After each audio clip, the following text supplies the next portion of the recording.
மேஷராசி அன்பர்களே, 2025 ஆங்கில புத்தாண்டு வாழ்த்துக்கள்.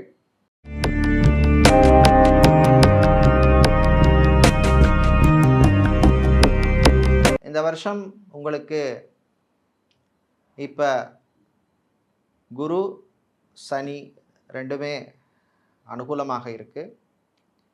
ஆனால் சனி பெயர்ச்சிக்கு பிறகு மார்ச் மாதம் 29 திருக்கணித பஞ்சாங்கப்படி அந்த பெயர்ச்சி அவ்வளோ விசேஷமாக இல்லை.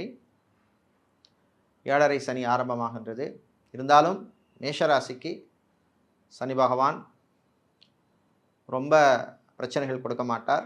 இருந்தாலும் கவனமாக இருக்கணும். முதல் 2.5 வருஷம் காலம் பொதுவாகவே இந்த 2.5 வருஷத்தில் இன்வெஸ்ட்மெண்ட் விஷயங்களில், முதலீடு விஷயங்களில் கவனமாக இருக்கணும். தொழில், உத்தியோகம், வேலையில் கவனமாக இருக்க வேண்டும். யாரையும் நம்பி அந்த பொறுப்பையும் கொடுக்காதீங்க. அதே மாதிரி வியாழ பகவான் இப்பொழுது அனுகூலமாக இருக்கார். ஆனால் குரு பெயர்ச்சிக்கு அப்புறம் மே மாதத்துக்கு பிறகு அனுகூலம் அவ்வளவு விசேஷமாக இல்லை. ராகு கேது இப்போ உங்களுக்கு அனுகூலமாக இல்லை. ஆனால் ராகு கேது பெயர்ச்சிக்கு பின்னர் அவர்களுடைய நல்ல பலன்கள் உங்களுக்கு வந்து சேரும். சின்ன சின்ன யோகங்கள் எல்லாம் வரும். உடல் ஆரோக்கிய விஷயத்தில் கொஞ்சம் கவனமாக இருக்க வேண்டிய காலம். பொதுவாகவே மூட்டு வலி, முதுகு வலி, மைக்ரைன் பிரச்சனை உள்ளவர்கள், அது மாதிரி நர்வ்ஸில் பிரச்சனை உள்ளவர்கள் எல்லாம் கவனமாக இருக்கணும். அதே மாதிரி பிரயாணங்கள் பொழுது கவனமாக இருக்கணும். குறிப்பாக கடைசி 6 மாதமும் கவனமாக இருக்க வேண்டிய காலம். ஜூன் மாதத்துலேருந்து வீடு கட்ட ஆரம்பித்தவங்களுக்கு அது சீக்கிரமாக முதல் 6 மாதத்துக்குள்ளே முடிக்கிறது நல்லது. ஏன்னா உங்களுக்கு இந்த வருஷம் ஜனவரி முதல் ஜூன் மாதம் வரை மேக்சிமம் நல்ல விஷயங்கள் எல்லாம் முடிச்சிருங்க. அதுக்கப்புறம் அவ்வளவு அனுகூலமாக இல்லை. உங்களுக்கு வர வேண்டிய நல்ல பலன்கள் குறைவாக இருக்கும். ஆனால் உங்களுடைய சுயஜாதகத்தில் பலன்கள் நல்லபடியாக இருந்ததுன்னா, தசா புத்தி நல்லா இருந்ததுன்னா, கிரகங்கள் நல்லா இருந்ததுன்னா உங்களுக்கு இதோடைய தாக்கங்கள் குறையும், நல்ல பலன்கள் கூடுதலாக கிடைக்கும். கல்யாணம், சுபகாரியங்கள் சம்பந்தப்பட்ட விஷயங்களுக்கு முதல் 6 மாதம் ரொம்ப விசேஷமானது. தொழில், உத்தியோகத்தில் இருக்கிறவங்களுக்கு திடீர் இடமாற்றங்கள் வந்து சேரும். அது மாதிரி வெளிநாட்டு சம்பந்தப்பட்ட விஷயங்கள், வெளிநாட்டு முயற்சிகளிலே முதல் 6 மாதத்தில் நல்ல முன்னேற்றம் ஏற்படும். குழந்தைகளுடைய ஆரோக்கிய விஷயத்தில் கொஞ்சம் கவனமாக இருக்க வேண்டிய காலம். கெமிக்கல் சம்பந்தப்பட்ட பிஸ்னஸ் செய்பவர்கள், விவசாயம் சார்ந்த தொழில் செய்பவர்களுக்கெல்லாம் அனுகூலமான காலம். அதே மாதிரி ரியல் எஸ்டேட், கன்ஸ்ட்ரக்ஷன் கம்பெனிகளிலே வேலை செய்பவர்கள், சிவில் இன்ஜினியராக இருப்பவர்கள், ஆர்கிடெக்டாக இருப்பவர்களுக்கெல்லாம் முதல் 6 மாதம் நல்ல பலன்கள் கிடைக்கும். இந்த வருஷம்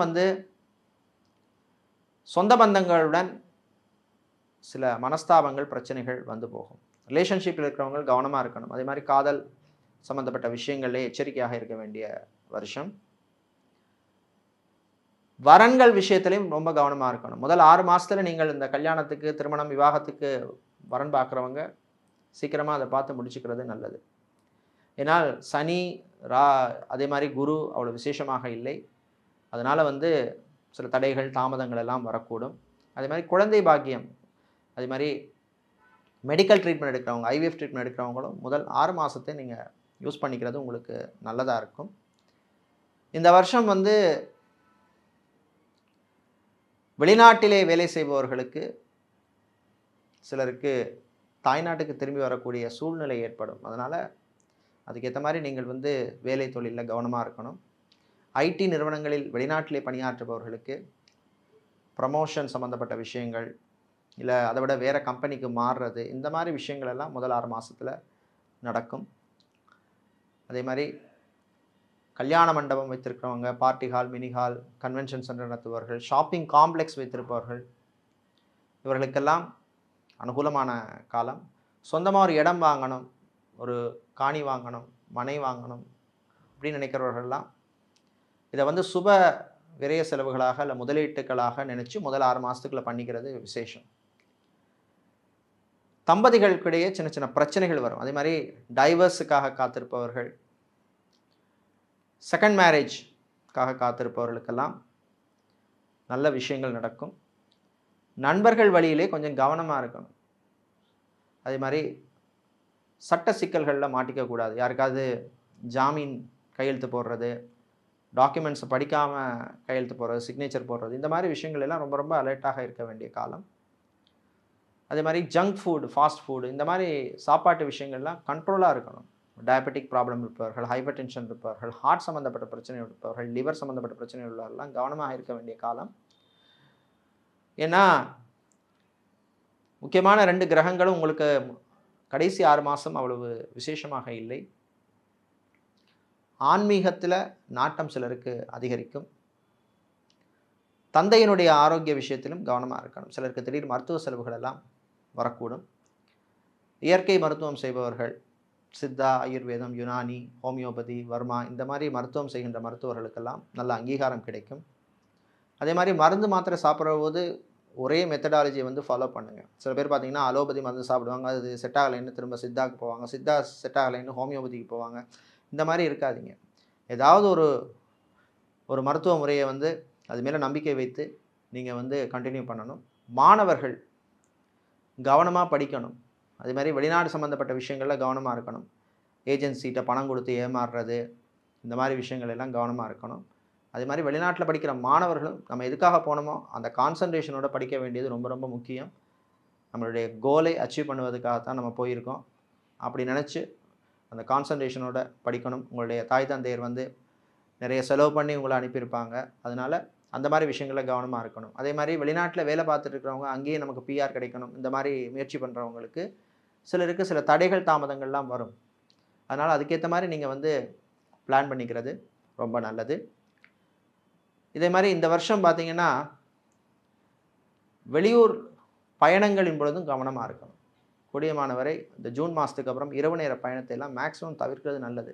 ஓவர் ஸ்பீடாக போகிறது, பைக் ரேஸ் பண்ணுறது, இதெல்லாம் வந்து தவிர்த்துக்கிறது நல்லது. இந்த வருஷம் வந்து உங்களுக்கு நல்ல பலன்கள் கிடைப்பதற்கு நீங்கள் வழிபட வேண்டிய தெய்வங்கள் விநாயகர் வழிபாடு, ஆஞ்சநேயர் வழிபாடு, அதே மாதிரி துர்க்கை வழிபாடு உங்களுக்கு நல்ல பலனை தரும். அதே மாதிரி இந்த வருஷம் ஏழை மாணவருக்கு உங்களால் முயன்ற உதவி செய்யுங்க. நிச்சயமாக அதற்குரிய பலன் உங்களுக்கு கிடைக்கும். தமிழ்நாட்டில் இருப்பவர்கள் அல்லது இந்தியாவில் இருப்பவர்கள் இந்த வருஷம் வழிபட வேண்டிய அல்லது போக வேண்டிய கோவில்கள், ஆலயங்கள் பிள்ளையார்பட்டி கற்பக விநாயகர் ஆலயம், சென்னை நங்கநல்லூர் ஆஞ்சநேயர் ஆலயம் மற்றும் கும்பகோணம் கதிராமங்கலம் வனதுர்க்கை ஆலயம். இந்த கோவிலுக்கெல்லாம் போகிறது ரொம்ப விசேஷம். இலங்கையில் உள்ள நேயர்கள் இந்த வருஷம் வந்து நீங்கள் கதிர்காமம் முருகப்பெருமானை வழிபடுவதும், அதே மாதிரி இலங்கை யாழ்ப்பாணம் நகுலேஸ்வரம் சிவன் ஆலயத்தை வழிபடுவதும் உங்களுக்கு நல்ல பலனை தரும். சிங்கப்பூரில் இருப்பவர்கள் சிலோன் ரோடு ஸ்ரீ சண்பக விநாயகர் கோயிலுக்கு சென்று வழிபடுவது உங்களுக்கு நல்ல பலனை தரும். அதே மாதிரி மலேசியாவில் உள்ள நேயர்கள் காஜாங் ஸ்ரீ சுப்பிரமணிய சுவாமி கோவில், முருகன் கோவிலுக்கு வழிபடுவது உங்களுக்கு நல்ல பலனை தரும். இந்த வருஷம் உங்களுக்கு எல்லா விதமான நன்மைகளும் கிடைக்க இறைவனை பிரார்த்தனை செய்து கொள்கின்றோம். நன்றி.